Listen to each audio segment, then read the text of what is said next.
Doja zëm në fyt vjedhjen, pati deklaruar Berisha pak javë para ditës së zgjedhjeve në një emision televiziv, duke dhënë garanci se një gjë e tillë nuk do të ndodhte. Aq i sigurt ishte ai, sa pati bërë thirrje ditën e njëjtë vetëm 2 ditë para zgjedhjeve të 11 majit, që të shkonin të votonin se janë marrë të gjitha masat për ruajtjen e votës. Shtuar kësaj dhe shprehjen e bukur do e korrejm, referuar mënyrës se si do ta shfrytësonte Ramën nga pushteti, krijoi një mjedis optimist në mesin e atyre që realisht e kishin besuar se zoti Berisha do t'u sillte fitoren demokratëve. Vërtet, Berisha kishte qenë i aftë më shumë për ta përqendruar dënsinë e partisë brenda bërthamës së saj, sesa të zgjerojë diapazonin e mbështetjes masive, një vektor krejt i kundërt me atë që rëndom ndodh në politik. Partitë janë struktura të cilat tentojnë dhe anojnë nga zgjerimi dhe jo nga ngjeshja dhe rëndesa gravitacionale rreth bërthamës. Ato janë rrezatuese, jo përthithëse. Pas gjithë asaj që ndodhi me zgjedhjet e 11 majit, pyetja që i ngelet në kokë secilit është se si mundet që 20% që përfaqëson diferencën mes 53% të PS-s dhe 33% të PD-s, pra të mbi 326.000 zgjedhësve,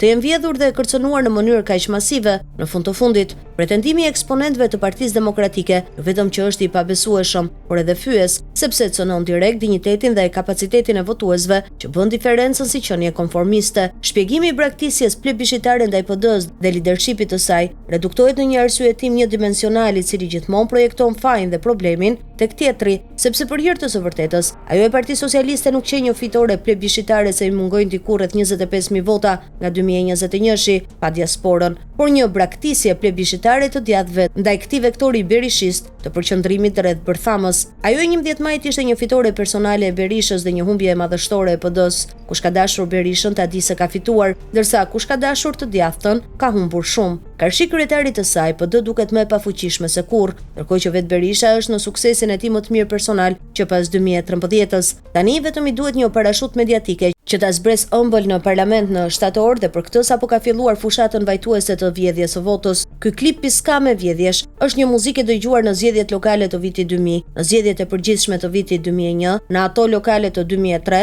në ato të përgjithshme të 2013-s, në zgjedhjet e përgjithshme të 2017-s, në 2021-shin dhe tani përsëritet me të njëjtin leitmotiv nga të njëjtët njerëz. Teksti i këtij klipi është i njëjti, të merremi me PS-n dhe asesi me PD-n. Fajin e ka gjithkush përveç Saliut. Një parti është e tillë pikërisht sepse përfaqëson një organizim i cili nuk lejon që të vjedhet çdo herë. Nëse një popull i tërë është vjedhur vota, nuk ka nevojë që të pres partinë që të ankohet, e bën vetë revoltën kundër vjedhjes. Foltoria u zana fillua si një lëvizje e cila do ta nxirrte pikërisht PD-n nga paaftësia politike, si dhe nga pamundësia e mbrojtjes së votës. Për këtë, ashtu siç edhe Berisha që shprehur në një tjetër emision televiziv, thoshte se e dija që partia do çahej, duke nënkuptuar se iniciativa e tij ishte një ndërhyrje kirurgjikale për të prerë muskulin politik të PD-s me qëllim që ta riqepte sipas metodës së tij. Mirëpo, çdo muskull që pritet, edhe pse mund të shërohet më vonë, ai kurrë nuk do ta ketë forcën dhe fuqinë e mëparshme. Prandaj Berisha e dinte se muskuli i PD-s do çahej, e përrjedhoi, e dinte se edhe kur të ngjitej,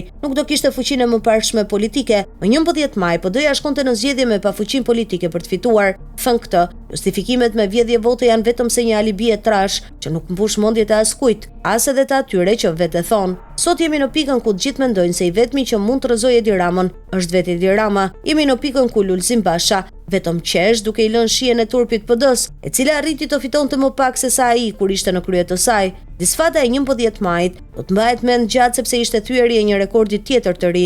Nëse më 25 prill të 2021-shit u thye cikli 8 vjeçar i partive në pushtet, duke u dhënë socialistëve për herë të parë mandatin e tretë, kjo zgjedhjeve të kësaj radhe nuk do hyjë në histori për dhënien e të katërtit, por për shkak të ndryshimit të perceptimit opozitar, mbi faktin se çfarë përbën fitore tashmë. Mosmarrja me Partinë Demokratike, mos analizimi dhe mos reflektimi në emër të asaj, me arsyetimin se problemi më i madh është mazhoranca dhe zullumet e saj, është thirrje për t'ia zgjatur agoninë opozitës dhe për zgjatur qeverisjen socialiste në pushtet. Është thirrje për të mbajtur në pjatës të njëjtët aktor politik prej dekadash. Ne di mjaft mirë se si Partia Socialiste sillet politikisht me opozitën, sepse ajo ka përballë të vetmen shkollë, berishizmin dhe të vetmin njerëz që e njeh mjaft mirë. Ndaj edhe Rama dhe partia e tij janë investuar me çdo kusht që të kenë përballë një kundërshtar politik të cilit i din gjithçka dhe i cili transformohet për ta në thjesht i parashikueshëm. Ne nuk dim se si do të ishte sjellja politike e Partisë Socialiste nëse përballë saj nuk do të kishte Berishën dhe berishizmin si mendsi. Në një rast të tillë do ishte hera e parë që Partia Socialiste nuk do të luante në terrene të parashikueshme,